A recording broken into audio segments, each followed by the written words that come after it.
السلام عليكم ورحمة الله. في هذا الفيديو هذا غنحضر معكم جوج اشكال من الصابلي. هنا عندي العجين الصابلي، اللي بغى يرجع ليه القناة راني مسجلاه، ماشي مره ماشي جوج.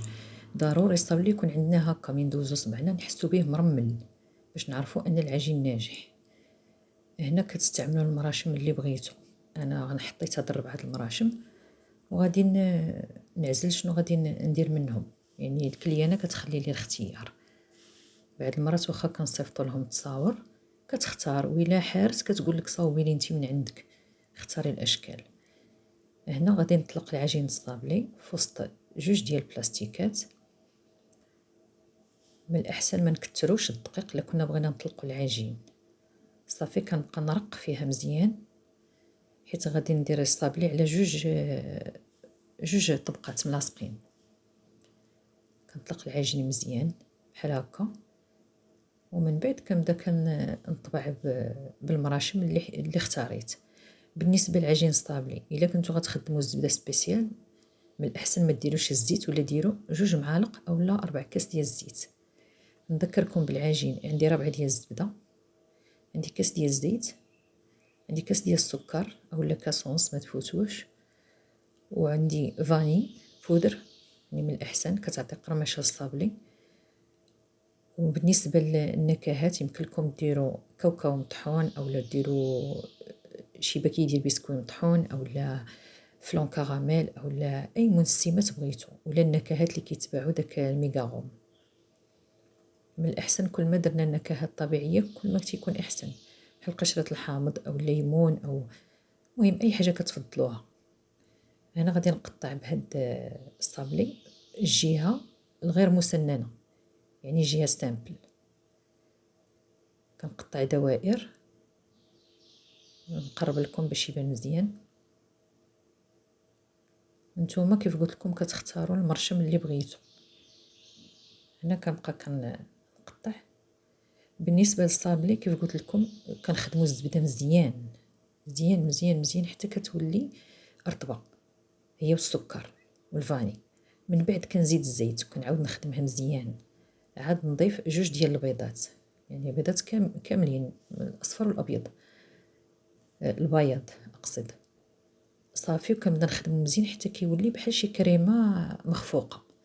من بعد كنبدا نضيف الدقيق شويه بشويه وكنخدم برؤوس الاصابع، يعني الراحه ديال اليد ما نخدمش بها الصابلي، لان الراحه عندنا كتكون سخونه والاصابع تيكونوا شويه باردين. صافي كنبدا نخدم غير كنشوف العجين ما كيلتصقش في اليدين. صافي واخا يبان ليا شويه خفيف لان كاين الدقيق اللي كيشرب. بالنسبه للدقيق اللي استعملت انا دقيق تريه دائما، اولا ديك الخنشه ديال دياماندا، هذيك هي اللي كنستعمل. وكنخليه يبرد في الثلاجه. دابا راه الحل بارد، يعني واخا تخدموا بها مباشره ماشي مشكل، المهم خليوها ترتاحي واحد نص ساعه. هنا كنهز الدوائر كنستفهم في لاطا. شوفوا العجين شحال رقيق، يعني ما نغلظوش العجين. وما كنديرش الخميره في الصابلي، يعني لا بات صابلي ما فيهاش الخميره نهائيا. الخميره اللي درناها كتعطي الهشاشه بزاف وكتعطي الفوليوم للعجين، يعني كيتنفخ. حنا باش يجينا العجين مقرمش خصو يكون رقيق. هانتوما شوفوا ملي تنقطع العجين شو كيبان مدرج. كتشيط لي العجينه القليله كنعاود نضيف عليها طرف ديال العجين جديد. هنا حطيت الدوائر ديال الصابلي فوق السيلباط، وكنبدا كندير تقيبات الوسط، وكندير صف سامبل وصف كندير فيه دوك الحفيرات. صافي حتى كنكمل. هذا بالنسبه للشكل الاول. وفين ما كنخدموا بحال هاد الصابلي اللي كيكون مدوبل، واحد فيه ثقب والاخر لا، كيخصنا نحسبوا، يعني ديروا ورقه وستيلو بقاو تحسبوا شحال من وحده عندكم اللي فيها الحفره وشحال اللي هما سامبل. هنا غنستعمل هاد الطابع هذا ايضا. هو هنا كيبان هو مضلع عنده 6 ديال الاضلاع. صافي كنبقى كنطبع ثاني حتى كنكمل العجين اللي عندي. يعني من الاحسن اللي عندكم الطاوات كتار تخدموا الصابلي كامل في دقه، تحيدوا عليكم الروينه ديال الطبيع عاد كتبقاو كديروا في اللاطات في الفران. هكاك تجي الخدمه ساهله. بالنسبه اللي ما عندوش الوقت يمكن له يخدم الصابلي بالليل ويستفو في اللاطات، وفي الصباح بكري ينوض يبقى كيطيب، كتجي العمليه سهله.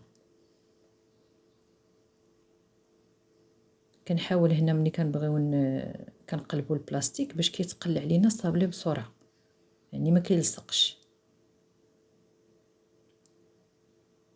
هذا هو الشكل، حتى هو كنستفو في اللاطه.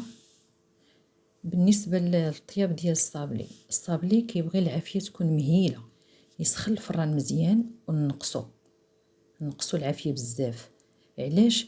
باش ديك الرطوبه اللي كتكون في البيض وكتكون في الزبده، لان حتى الزبده كتكون في واحد النسبه د الماء، الا ما طابش الصابلي مزيان كيهشاش مع المده، كنديروا له دوك التلصيقات كيهشاش. فلهذا خصو ياخذ وقت كافي في الطياب باش كينشف ديك الرطوبه وداك الماء اللي في البيض وفي الزبده كيتبخر ما تيبقاش. يعني واخا تبيتي اللاطه ديال الصابلي مثلا ماشي في وسط شي طويصه اولا شي طاسه مسدوده، نسيتيه مثلا غير في الفران بدون غطاء، كيصبح مقرمل ما كيبردش نهائيا. هنا هادوك الحفر اللي درت في هذا الشكل الثاني درتهم حفر كبر من الاولين، ها نتوما كتشوفوا. والصابلي راه رقيق، يعني بحيث ملي كنلصقو وحده مع وحده يلاه كيجي هو هذاك، وتيخرج لينا كميه كثيره. بالنسبه للربعه ديال الزبده سبيسيال راه ما كتخرجش نفس الوزن او لا نفس الكميه بحال الزبده الاخرى. هنا الصابلي من بعد ما طاب، بالنسبه للاضاءه راه ما واضحش مزيان، ولكن راه اللون ديالو ذهبي محمر. ها هو هنا كيبان لكم مزيان. هنا بالنسبه للتزيين عندي التعليكه هنا ديال الكراميل. هنا انا كان عندي الكراميل بوغ صالي، زدت عليه شويه ديال الجلوكوز وسخنته. اللي ما عندوش غيشري الكراميل او اللي يحضره في البيت، وغياخد من الكراميل جاهز ملعقتان، وغادي يزيد عليهم ملعقه ديال الناباج وملعقه ديال الجلوكوز، ويديرهم يغليو فوق البوطه غير تطلع فيهم الغليه باش كينسجموا صافي، ونخليه حتى يبرد. ملي يبرد عاد كنبدا نلصق به. والتلصيقه الثانيه عندي هذا شويه ديال العجينه الفستق الجاهزه راه كتباع، داك الحكيكات الصغار تيحسب لك 10 دراهم الحكيك، كديري منه معلقه صغيره، كديري نكهه البيستاش وشويه ديال الجلوكوز والناباج صافي. وكنبدا كنلصق الوجه ديال الصابلي، وغنديرو في الكاوكاو مهرمش ومحمر. بالنسبه للكاوكاو راني خليته شويه بالقشر لان كيعطيه منظر احسن، كيجي في المنظر ماشي بحال اللي غير كاوكاو بوحدو. داك اللون القهوي اللي كيكون في القشره اللي محمره كيعطيه واحد المنظر. هنا كندير التلصيقه ديال الكراميل صافي، وكنلصق ونحاول نفيني الجوانب ما نخليهمش لاصق فيهم الكاوكاو باش كيجي المنظر ديالو مقاد صافي. وكنزل هنا عندي اللوز مهرمش، هو باش غنفيني الصابلي الثاني. هنا كندير القليل فقط كنقادو. بالنسبه الا كان عندكم البوش خدموا البوش داك الصغير، داك لي بوش جوطابل كتقطعوا غير واحد شويه وكتعمروه بهاد التلصيقات صافي وكنخدموا. هنا عندي ورق ديال الورد بلدي، راه حتى هو كيتباع، اللي بغى يدير هاد اللمسه يديرها، واللي ما بغاش يعني لا داعي الا ما كانش متوفر عنده صافي. هادو هما الاشكال، ممكن تغيروا في الاشكال كيف ما بغيتوا، ولكن دائما كيبقى الشكل الدائري، كيبقى دائما زعما ما كيديموضاش. يعني فيما كيطلب لك شي واحد شي شكل ضروري خص الدائري ولا الكاري يكون صافي. كنستمر هكا حتى كنكمل الاشكال اللي عندي.